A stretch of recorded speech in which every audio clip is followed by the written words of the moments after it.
Linkiu nuolat dvasia atsinaujinti, nuolat vidumi atgimti, nuolat pasaulį naujai pažinti, atvert naujus jausmus, vidinę savo gelmę, kuri tau rodys kelią. Ir kuo dažniau būk dvasioje su savimi, išmok savęs klausytis iš vidaus ir nieko nepriimk už gryną tiesą. Autoritetų žinios svarbios, bet dar svarbiau, kaip į tai atsiliepia tavo vidus. Juk 11 klasę iš 2 neperšoksi, kas gera vienam, ne visada gera kitam.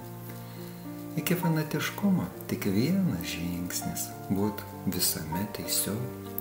Ir dažniausiai mes kovojame ne už teisybę, o už savo požiūrį, kurį laikome pačiu teisingiausiu.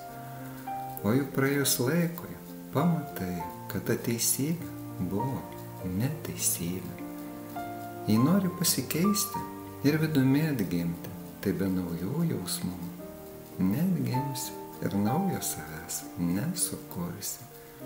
Intelektas taip pat svarbus, bet be dvasios jisai tik matuojantis, veriantis, kritikuojantis ir klijuojantis visiems etiketas, visažinis, pats teisingiausias, manipuliuojantis naudos ir gėrio vardu ir kuriantis kreivų veidrodžių karalystę.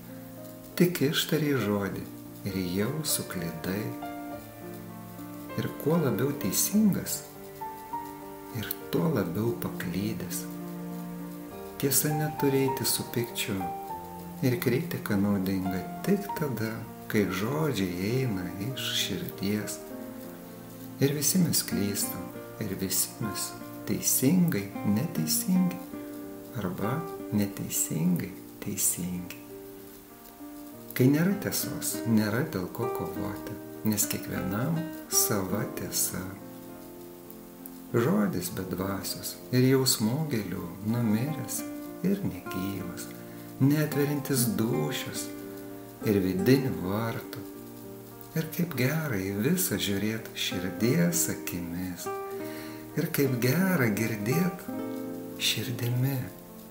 Intelektas svarbus ir reikalingas, kai valdo dvasia, o gilūs jausmai intelektą pavers išmintim.